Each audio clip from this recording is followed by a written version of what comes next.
아버지 매일 찾아오셔서 내가 어디 있느냐 부르시는 아버지의 음성을 듣지 못하니 귀를 기르지도 못하고 불러도 대답하지 못하였습니다.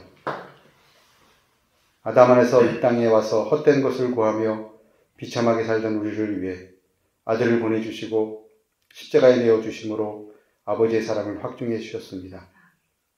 매일 말씀 앞에서 비참성을 발견하고 그런 나를 위해 아들을 십자가에 내어주신 하나님의 사랑 안에서 함께 죽고 장사되어 죽은 당 가운데서 살아나신 그리스도 안에서 함께 살리심을 얻습니다.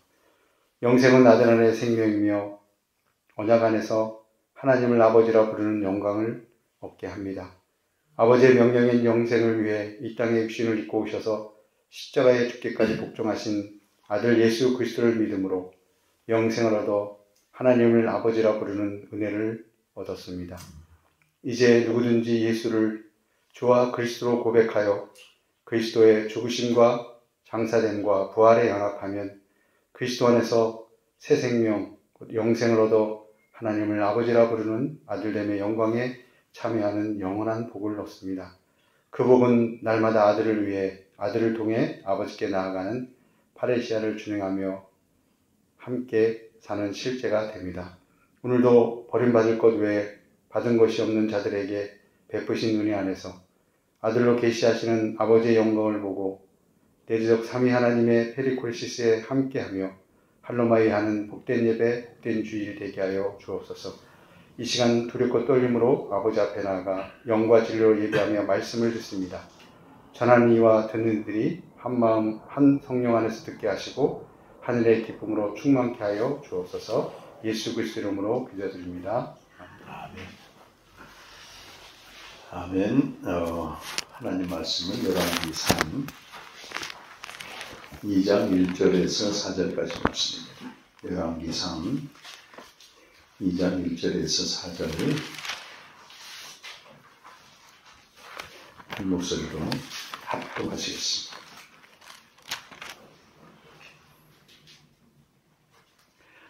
시작.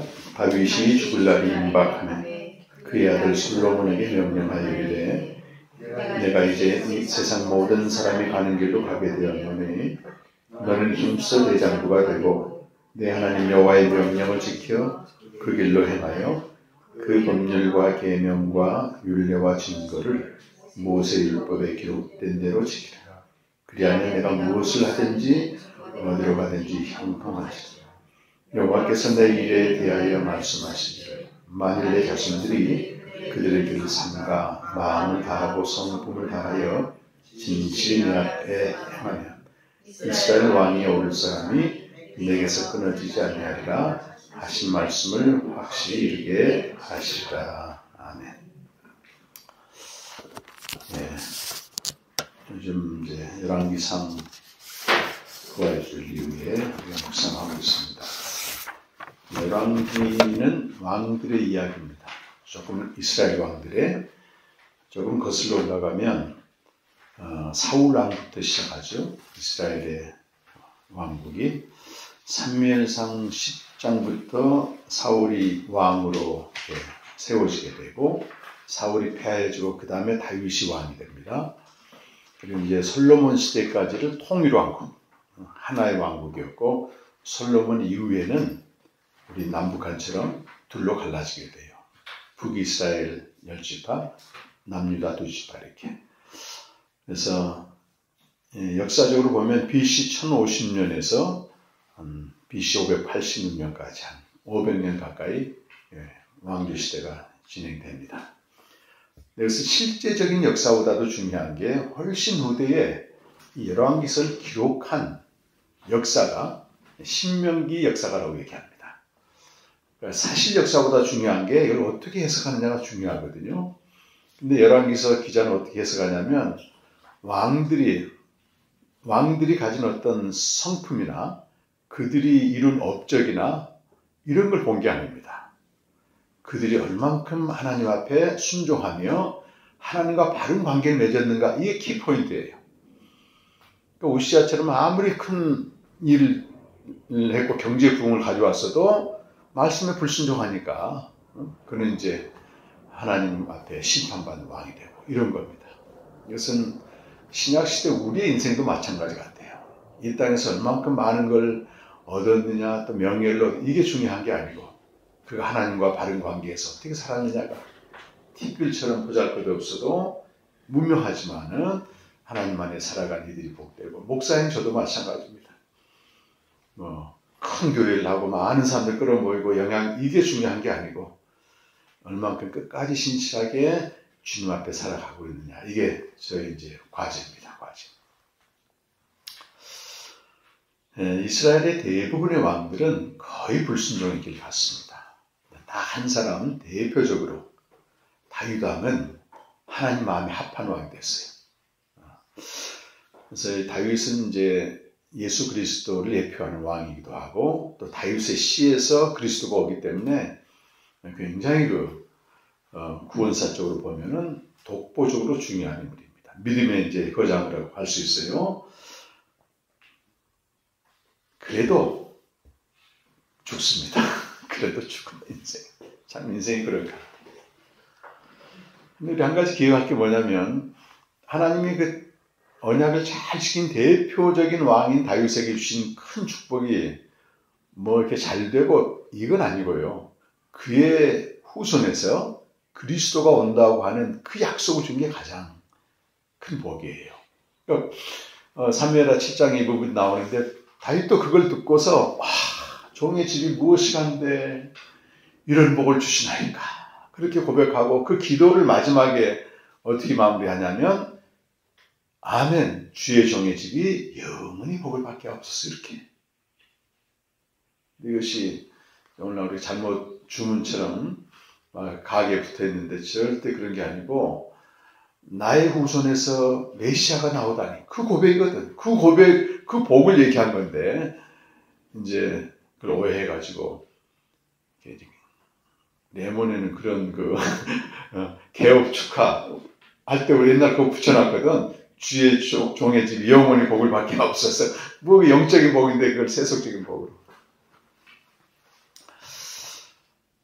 그래도 나이가 들더라고요. 열왕기상 2장은 딱 시작하는데 그 쟁쟁했던 믿음의 거장이요 또 전쟁 용사였고 하나님의 사람이었던 그도 나이가 70이 되니까 노쇠해가지고 기력이 없어.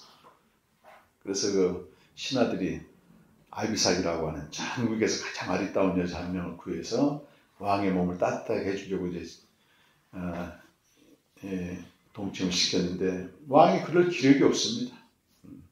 근데 그 다윗이 오늘 2장 1절을 보게 되면 아주 의연하게 내가 죽을 날이 임박했다. 이 죽음을 당당히 받아들이는 거죠. 시편 90편 3절 보면 그 2절 말씀에 내가 이 세상 모든 사람이 가는 길로 가게 되었다.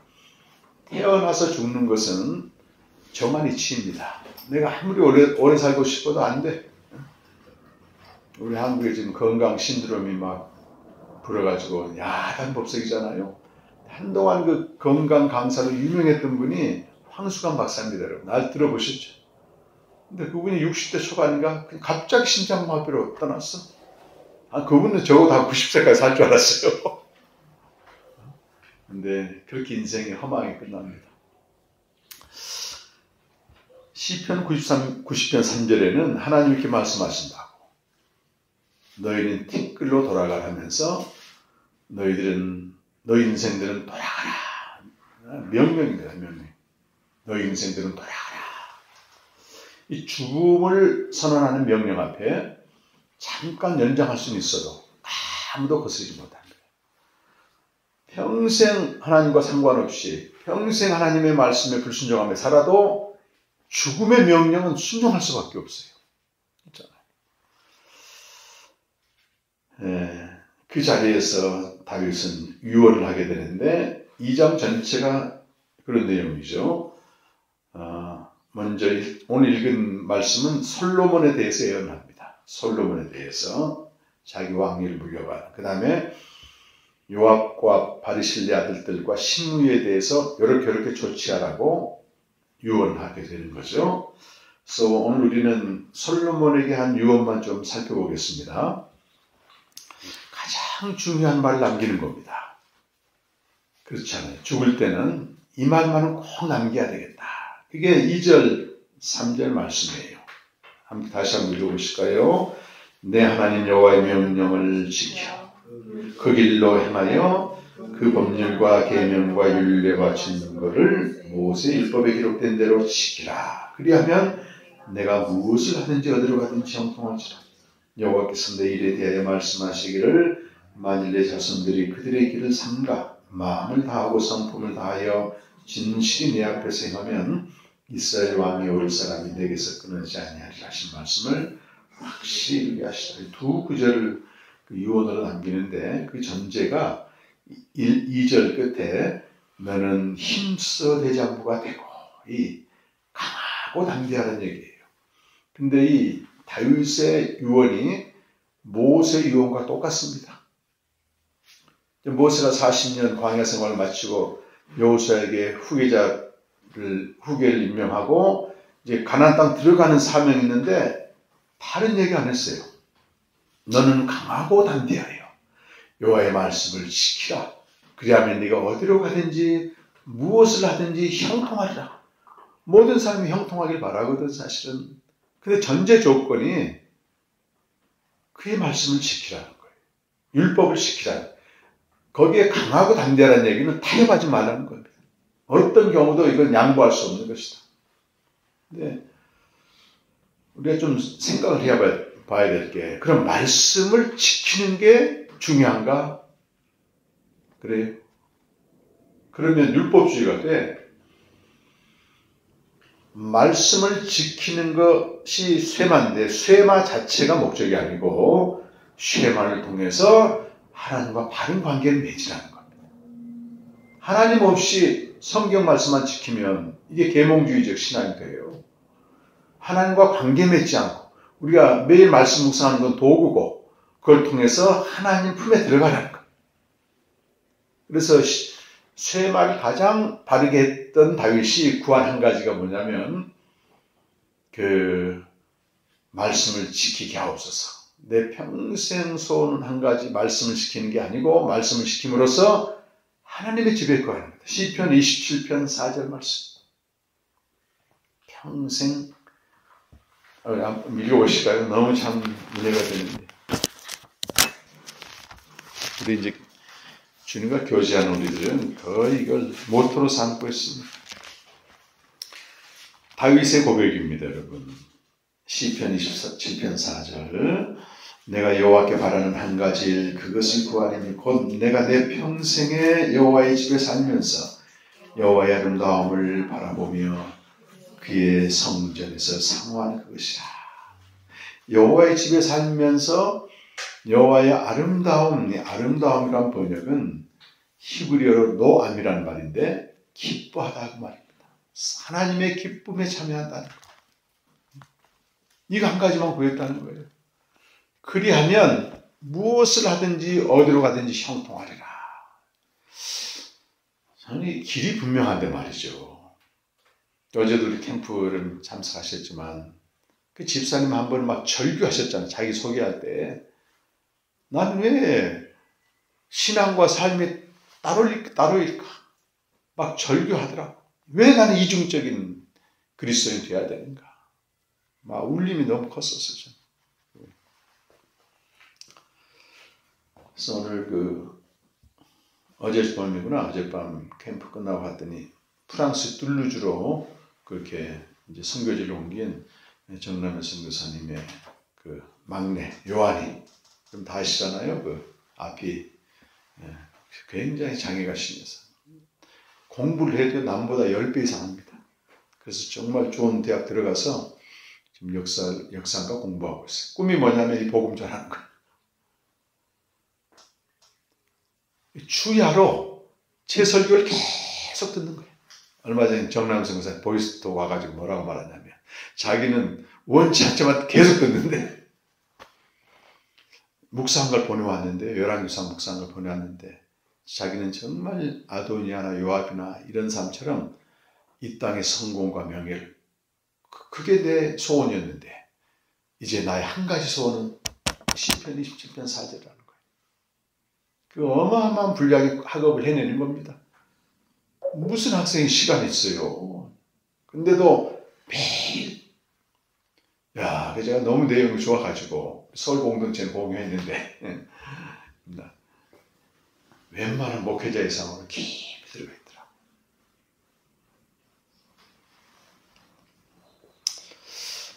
그 한 가지 하면 무엇을 하든지 어디로 가든지 형통하리라. 저도 2008년 4월부터 매일 생명교제를 했는데 무엇을 하든지 어디로 가든지 내 소원이 아니고 하나님의 뜻이 이루어지는 걸 봐요. 우리 형통이란 말 속으면 안 돼. 내 소원대로 이루어지는 게 아니고 하나님의 뜻대로 이루어지는 걸. 아멘. 근데 오늘 4절 말씀을 여러분 주목해 보시면 중간에 이 말씀이 있어요. 진실이 내 앞에서 행하면 이스라엘 왕위에 오를 사람이 내게서 끊어지지 않는다. 그 말이 무슨 말이겠어요? 영원하다는 얘기잖아. 영원하다. 근데 이 유언을 받은 솔로몬부터 잘못됐습니다. 처음에는 말씀을 잘 순종했어요. 근데 11장 이후부터 가게 되면 완전히 어긋나는 길로 가. 그 이방 여인들 아내로 맞이하면서 그 여인들이 가져온 이방 그 신들을 섬기면서 우상 숭배자로 전락해버려요. 믿음을 끝까지 유지한다는 게 정말 쉽지 않아요. 그런데 끊어지지 않는 영원한 나라는 다윗의 씨로 오신 그리스도를 얘기하는 겁니다. 그래서 히브리서 11장에는 믿음의 사람들이 쭉 열거되는데 히브리서 11장 1절에 믿음은 바라는 것들의 실상이요 보지 못하는 증거다. 그리스도 다 바라봤다는 거잖아요. 32절쯤 가면은 다윗이 그 안에 들어가 있어요. 그리고 사도행전 2장 29절 이하 보게 되면 다윗은 그리스도가 하신 일을 미리 다 보고 증거했다. 그가 미리 보고 그의 죽으심과 부활하심과 승천하셔서 하나님 우편에 앉은까지 다 봤다. 이렇게 얘기하고 있습니다. 그래서 솔로몬 이후의 모든 왕들은 실패의 길을 갔지만 다윗의 씨로 오신 그리스도가 완성하게 됩니다. 완성하게 된다. 다윗은 어디까지 봤냐면요. 시편 16편 8절에서 11절 보면 우리 한번 찾아보시죠. 시편 16편 8절에서 11절까지 보면 제목이 다윗의 시 믹담으로 되어 있고 내가 여호와를 항상 내 앞에 모시며 그가 나의 오른쪽에 계심으로 내가 흔들리지 아니하리로다. 이러므로 나의 마음이 기쁘고 나의 영도 즐거워하며 내 육체도 안전히 살리니. 잘 주목해서 그 10절은 이는 주께서 내 영혼을 수월에 버리지 아니하시며 주의 거룩한 자를 멸망시키지 않으실 것임이니이다. 주께서 생명의 길 내게 보이시리니 주의 앞에는 충만한 기쁨이 있고 주의 오른쪽에는 영원한 즐거움이 있습니다. 충만한 기쁨과 영원한 즐거움. 네, 이 부분을 사도행전 2장 35절로 가서 읽어보시면 이게 다윗의 고백이 아니고 하나님의 아들인 예수 그리스도의 고백이라는 거예요. 놀랍죠? 메시아 고백이라고 하는 겁니다. 아까 시편에서는 분명히 다윗의 고백으로 우리가 보여지는데 베드로 사도가 오순절날 복음을 전할 때 사도행전 2장 25절에 어떻게 시작해요? 다윗이 그 그리스도를 가리켜 이렇게 되어 있다고. 그리스도에 대해서 이렇게 증언했다는 거예요. 그러니까 예수님이 이렇게 얘기했다는 거예요. 내가 항상 내 앞에 계신 주는 하나님 아버지를 말하고 나를 요동치 않게 그가 내 우편에 계시도다. 하나님이 그 아들의 우편에 계시도다. 그러면서 28절에 보면 주께서 생명의 길 내게 보이셨으니 주 앞에서 내게 기쁨이 충만하다. 그 말은 하나님이 그 아들에게 이 기쁨을 충만하게 줬다는 거잖아요. 근데 이 말씀을 오해할까 봐서 30절에 베드로가 이렇게 설명을 해. 30절에 그는 다윗은 선지자라 하나님이 이미 맹세하사 그 자손 중에 한 사람을 그 위에 앉게 하리라 하심을 알고 31절 미리 보았습니다. 뭘? 그리스도의 부활을 말했다. 그가 음부의 버림이 되지 않고 그의 육신이 썩음을 당하지 아니하시다. 근데 29절에 보게 되면요. 이 시편 말씀 보게 되면 마치 다윗이 은비에 버림받지 않고 죽지 않으라고 되어 있는데 29절에 설명을 해준다니까요. 형제들아 내가 내 조상 다윗에 대해 담대히 확실히 말할 수 있으니 다윗은 죽어 장사되어 그 묘가 지금 여기 있지 않느냐? 그 다윗은 부활하지 않았다는 거예요. 근데 다윗이 말한 썩지 않냐 그 사람이 누구라는 거예요? 부활하시는 그리스도라는 거예요. 근데 그리스도가 어떻게 하고 있어요? 하나님 우편에 앉아서 기뻐하며 춤을 추고 있는 거를 다윗이 다 본 거예요. 이렇게 하나님의 페리코레시스 목사님 기도하신.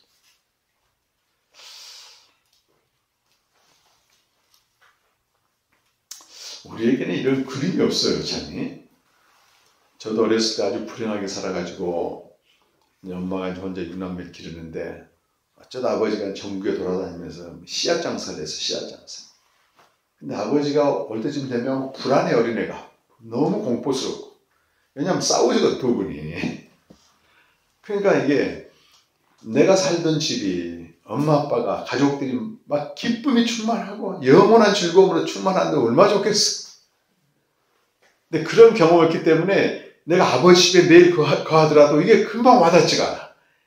내가 매일 들어간 아버지 집은 이 삼위 하나님이 기뻐 춤을 추는 곳이고 나도 함께 막 춤을 추는 거예요. 미국에 사는 우리 딸이 이제 아들이 셋인데 그 둘째 아이가 이안에. 요한 이름을 이안으로 이제 영어 이름으로 부르는데 얘가 이제 한 4살쯤 5살쯤 됐을 때인데 하여튼 제 딸하고 사유가 무슨 TV를 보다가 막 웃음을 막 웃었대 이렇게. 근데 이안이는 아무것도 모르고 엄마 아빠 웃으니까 좋아서 어쩔 줄 모르더라는 거예요. 여기 그 생각 딱 나더라도 내 상태와 상관없이 우리가 삼위 하나님 안에 거하게 되면 그분의 기쁨으로는 기뻐할 수 있구나.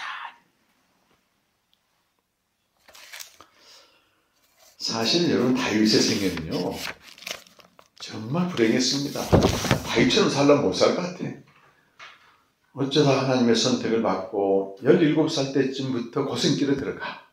다윗이 골리앗을 이겼는데 그때 사울이 시기를 해가지고 죽이려고 창을 던지고 광야로 쫓겨다니고 비참하게 살았습니다. 13년 동안. 그 고난 가운데 썼던 시들이 이제 시편은 남아있고 왕이 된 다음에도 패냈느냐? 아니, 그 많은 자식들을 낳는데 큰아들 암논이 그 배다른 다른 여동생을 강간해가지고 말이지 또 버리고 그 잘생긴 그 둘째 아들 압살롬이 말이지 누이 복수한다고 형제들 간에 피해 복수기 벌어지게 되고 그 압살롬이 또 나중에 아버지까지 반역해가지고 아버지 후궁 10명을 대낮에 한가하고 끔찍합니다. 다윗의 인생을 살려면 못 살 것 같아요. 그리고 평생 옆에 가시처럼 찌른 사람이 조카인 요압이잖아요. 다윗 생각과 반대로만 행동해야 돼. 근데도 다윗은 뭘 봤다고요? 미리 보았다는 거예요. 하나님의 충만한 기쁨 속에 들어갔기 때문에 그걸 견딜 수 있었던 것 같아요.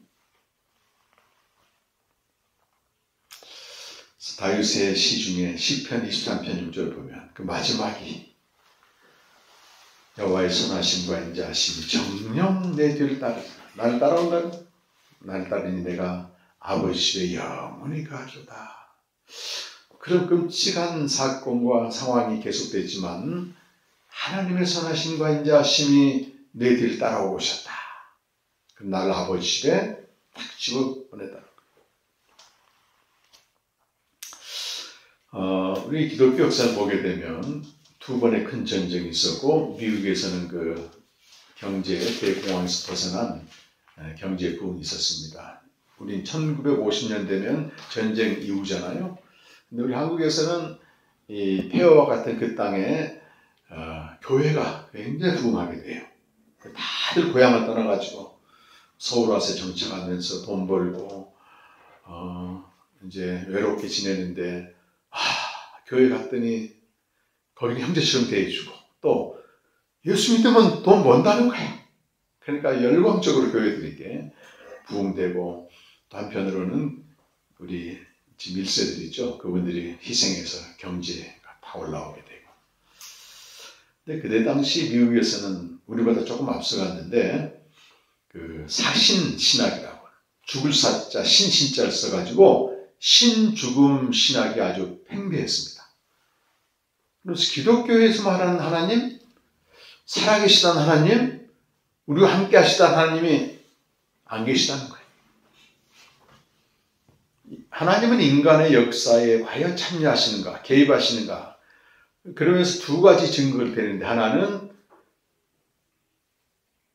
정통 기독교의 명맥을 잇고 있는 독일이 600만 명을 유대인 학살했잖아요.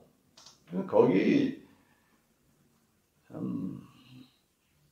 이 기독교 역사를 보게 되면 위대한 사상과 신학자들이 다 독일 명맥을 잇고 있어요.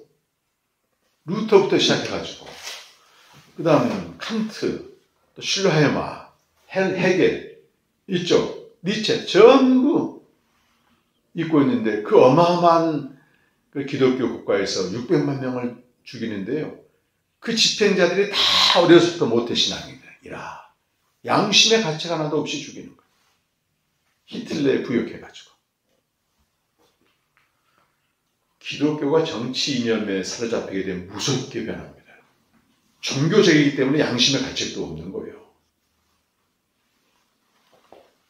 또 하나는 1945년도에 청교도들이 세운 나라, 미국이 원자 폭탄을 히로시마에 투하해가지고 10만 명 이상이 즉시 죽습니다. 이 두 가지 큰 사건을 다 보니까 의식 있는 사람들은 하나님 없다 이렇게 얘기해요. 봐라, 하나님이 없다. 이렇게 교회는 또 어떻게 하고 있었냐면, 이렇게 세속화되고 무신론의 세력 앞에서 어떻게 반응한 줄 아세요? 근본주의적으로 가는 거예요. 맹신으로 갑니다. 반치성주의. 뭐 알 필요 있냐, 교회가. 그리고 저 세상을 다 지옥 갈 사람으로 정죄하는 거예요. 그러면서 하나님은 역사 속에 참여한 세상에서는 하나님이 찾아볼 수 없고, 단지 개인의 어떤 초월적인 경험, 황홀경, 은사를 통해서 나타나는 이런 경험들. 참 여러분, 우리가 하나님 믿는데요, 저는 너무 두려운 것 같아요. 얼마 전에도 어떤 목사님 그 얘기 좀 나눴는데, 그거 묻더라고. 우리나라 유명하다는 목사님들이 설교할 때 자꾸 주님이 내게 이렇게 말씀하셨습니다. 주님 내게 이렇게 말씀하셨습니다. 자기는 이해가 안 된다는 거예요. 세상 돌아가는 건 이건데 주님의 개인적인 신인가? 그분 만물 위에 계시고 만물 가운데 계시고 만물을 통일하신 분인데 고작 내 문제, 내 사사로운 것 때문에 대화하시는 분인가? 맞아요. 그렇게 현실과 무관한 철저히 개인이 경험하는 신으로 전락시켜버렸다는 거예요. 그러면서 이 소망을 어디다 두냐면 인본주의에 두게 되는 겁니다. 과학 발전에 두게 되는 겁니다. 그리고 나름대로 자기 인생의 목표를 정해놓고 뭐 사고한 사람들은 이거만 잘 되는 게 이제 소망이 되겠죠. 그래서 교회가 이렇게 불이 다 꺼져갈 때쯤 30대 혜성처럼 등장한 신학자가 유리겐 월트만이라고 하는, 이분은 2차 대전 때 그 벨기에 포로로 사로잡혀, 어려서부터 신학 공부를 잘했어. 젊어서부터 사로잡혀 갔는데 완전히 절망 가운데 있었는데 체험을 해. 자기는 비판적이었어요, 교회에 대해서. 근데 3년 동안 포로 생활하며 끔찍한 자리에서 이상하게 알 수 없는 예수 그리스도의 신앙이 올라온 거예요. 치고 올라온 거예요. 그래서 지금 98세입니다. 살아계세요.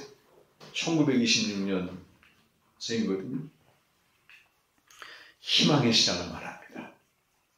그 희망의 신학의 핵심이 뭐냐면 예수 그리스도의 죽음과 부활을 통해서 마지막 때 될 종말이 지금 효력을 발생한다. 키포인트가 그거예요. 우리 그 부활 복음을 전할 때 보면 그 바울이 외치잖아요. 종말이 오는데 그 종말이 그때 끝나는 게 아니고 지금 온다. 지금 온다. 오시는 하나님이라고 하는 유명한 얘기를 합니다. 그래서 우리 그리스도인의 희망을 종말에 둘 때 현재 상황이 아무리 고통스럽고 끔찍해도 그걸 헤치고 뚫고 나갈 수 있는 힘이 생긴다. 그러면서 고린도서 15장 28절에 보면 24절부터 28절이 종말에 대한 얘기거든요. 네 가지 일이 벌어져. 하나는 모든 나라를 아버지께 돌려드립니다. 통치권은 하나님 아버지께 예수님이 돌려드리고, 두 번째는 사망의 세력이 완전히 멸망합니다. 우리 또 몸이 부활해. 마지막으로 중요한 게 하나님만이 만유 안에서 만유가 되신다. 모든 것이 모든 것이 되는 거예요. 그분이 누구라는 거예요? 우리 아버지란 얘기예요.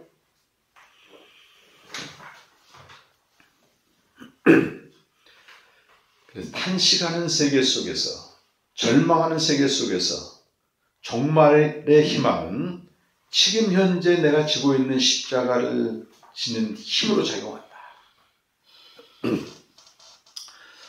제가 좀 이번에 일찍 와가지고 목요일날 이 M1 카페에서 제주도 저기 서귀포 팀장님과 잠깐 교제를 했는데 1시간 넘게 쭉 현재 상황을 들어보니까요. 와, 이분은 어려서부터도 그렇지만 지금도 감당할 수 없는 어마어마한 힘을 가지고 있다.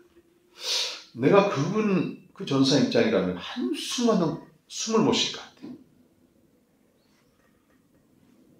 유일하게 자기가 예수를 믿는데 그 형제들의 끔찍한 상황 속에 자기가 들어가 있는 거예요. 나 몰라라 할 수가 없는 거예요. 그러면서 마지막 교회 가시는 거예요. 내가 정말의 그 신앙이 아니면 못 견딘다는 거예요.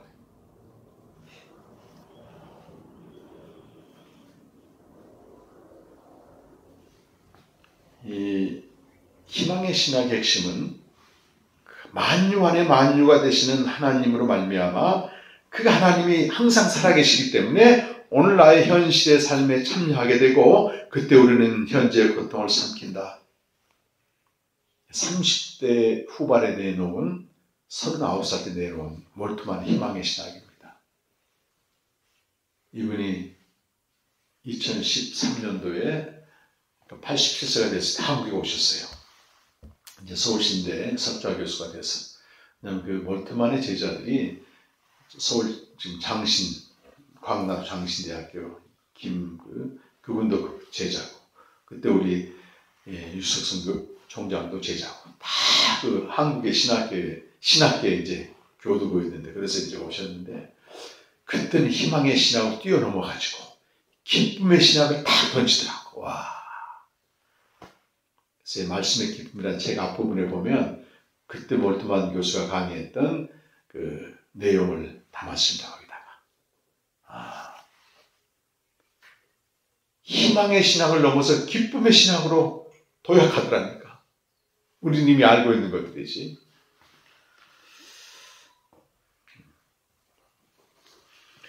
만물 안에 고통은 깊다. 그런데 만물에 계신 하나님으로 도는 기쁨은 더 깊다. 그 기쁨이 만물 안에 고통을 삼킨다.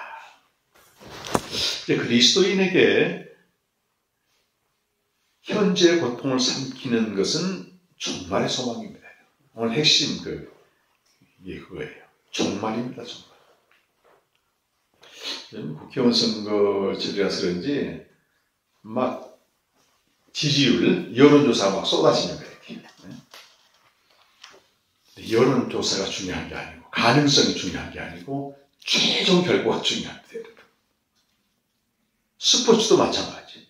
스포츠 도박하자는 사람들이 가능성으로 딱 찍는데 결과는 다를 수 있습니다.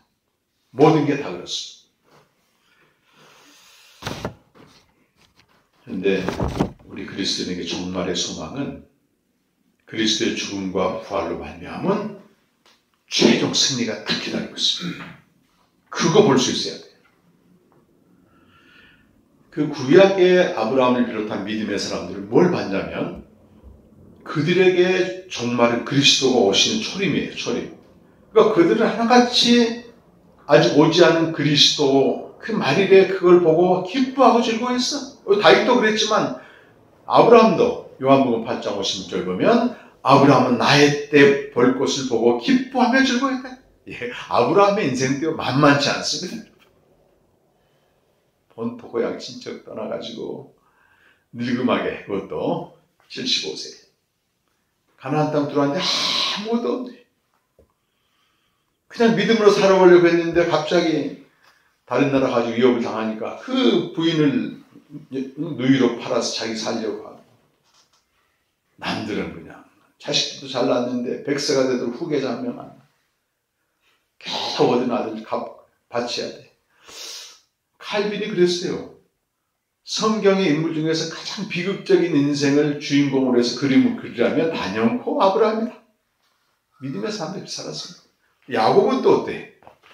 야곱은 뭐 바로왕 앞에서 내가 135년 살았는데 험악한 세월, 기가 막힌 인생을 살았다는 거지. 그들은 오실 그리스도를 바라보고 기뻐했고, 우리는 뭐이지? 그 그리스도가 우리 안에 있기 때문에 종말에. 제가 이번 그 부활절 그 고난주간에 마지막 토요일 날 묵상한 말씀이 있어요. 로마서 5장 6절부터 11절까지 쭉 묵상하는데 너무 빛이 오는 거예요. 한번 읽어보실까요? 로마서. 우리가 이제 망각의 존재야. 아무리 은혜를 받아도 망각의 존재야. 말씀 앞에 보면 여기 로마서 5장 6절에서 11절까지는 그리스도인의 과거와 현재와 미래가 전부 담겨 있습니다. 5장 6절, 7절, 8절은 우리 그리스도인의 과거와 현재예요. 우리가 어떤 존재였다? 죄인이었고 연약했고 하나님과 원수된 자였는데 예수 그리스도께서 우리를 위하여 죽으심으로 하나님의 사랑이 우리에게 베풀어졌다는 거예요. 우리 과거에 어떤 삶을 살았고 이게 중요한 게 아니고 우리가 그리스도 안에 있게 되면 하나님의 사랑받는 존재가 된다는 것입니다. 그리고 이제 9절과 10절, 11절 말씀 보시면 그러면 어떻게 됐느냐? 우리가 그의 피로 말미암아 의롭게 하심을 받았다. 지금 현재를 말하잖아요. 더욱 그로 말미암아 진노하심에서 구원을 받을 것이니까 장래 최종 구원을 말하는 것입니다. 진노하심에서 구원을 받을 것이다. 그리고 10절부터 반복해 우리가 원수 되었을 때 그의 아들의 죽으심으로 말미암아 하나님과 화목하게 되었지 않느냐. 화목하게 된 우리는 더욱 그의 부활로 말미암아 마지막 날에 또 구원받을 것이다. 우리의 종말은 그리스도로 말미암아 승리가 확정된다는 거예요. 지금 뭐로 가도 승리야 우리는. 근데 11절 말씀 보십시오. 11절은 같이 읽겠습니다. 시작. 그뿐 아니라 이제 우리로 화목하게 하신 우리 주 예수 그리스도로 말미암아 하나님 안에서 뭐라고? 최고하는. 그러니까 저희 어머니는 6남매 기르면서요. 저하고 제 동생이 공부를 조금 했습니다.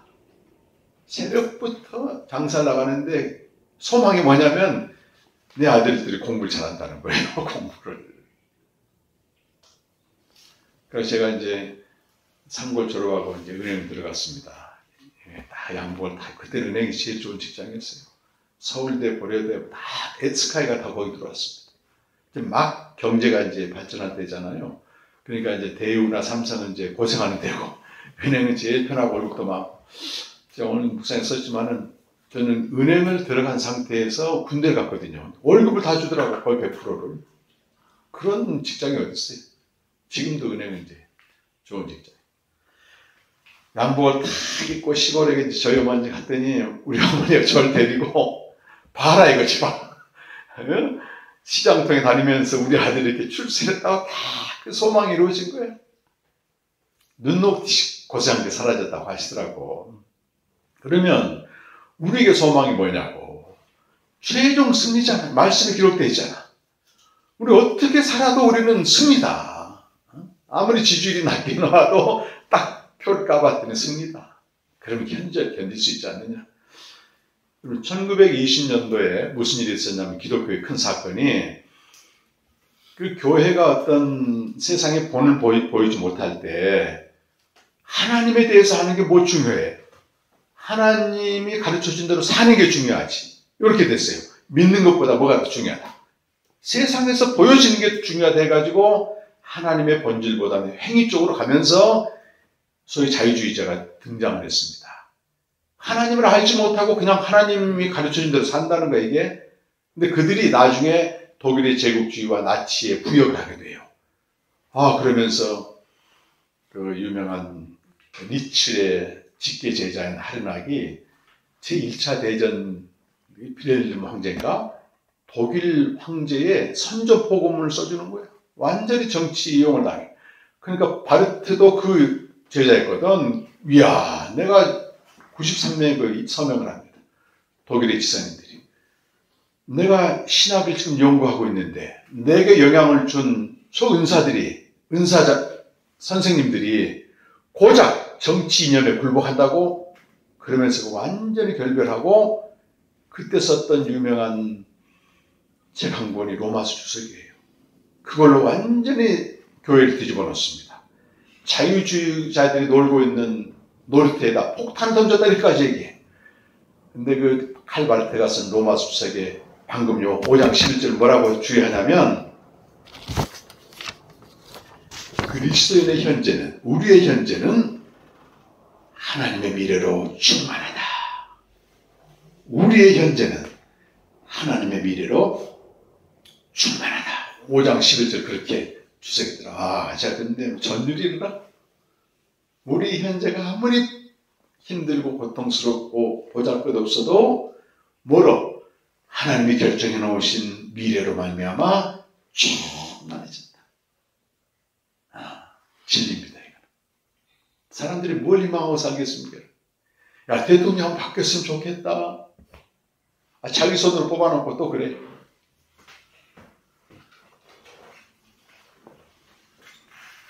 거의 뉴스를 안 보는데 어떤 생각을 기도할 때 어제는 들었냐면은 선거가 임박했잖아요. 한편으로 이해가 돼. 우리가 뽑아놓은 그 사람이 제대로 못하니까. 어떻게, 저는요, 정치 전문가는 내가 정치해도 저렇게 안 하겠어. 너무 어리숙해요. 그러니까 그 피해를 사람들이 받는데, 그 사람들이 분노하죠. 그 생각이 번뜩 들어. 절대 이 선거는 분노를 해서는 안 되는구나. 신앙의 양심과 이성을 가지고 제대로 해야 되겠구나. 이런 마음이 한번 들었습니다. 우리의 희망은 정치 지도에 있지 않습니다. 다 그런 희망을 가지고 뽑잖아요, 이렇게. 전혀 그렇지 않습니다. 우리 그리스도인의 희망은 하나님의 미래이다. 아멘. 그 하나님의 미래가 오늘 우리를 충만하게 한다는 것입니다. 가는 길은 험할 수 있습니다. 그러나 마지막은 우리는 최종 관문에서 마라톤 하게 되면 다 기다리고 있잖아요. 최종 꼬리 지점에서 딱 승리의 장가를 부리며 입성할 줄 믿습니다. 한 주 동안 어떤 일이 벌어질지 모르고 기가 막힌 일이 벌어질 수도 있습니다. 그러나 최종 승리, 종말의 소망을 바라보고 현재 고통을 넉넉히 견디고 삼키는 공동체 우리 성도 되시길 간절히 축원합니다. 기도하겠습니다.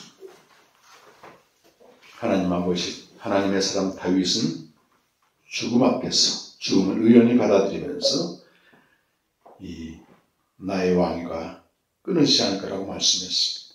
그것은 그리스도 통해서 완성되는 하나님의 나라고 그 나라는 종말에 완전히 성취가 됩니다. 우리 어떤 고난, 다윗 이상의 고통스러운 인생을 산다 할지라도 믿음으로 그때를 바라보면서 하나님의 미래로 현재를 충만케 함으로써 모든 환난을 견디며 또 소망을 기다리며 하나님이 가장 기뻐하시는 믿음의 도끼못을 빚어져가는 저희들의 모든 삶이 되게 하여 주시옵소서. 예수님의 이름으로 간절히 기도드립니다.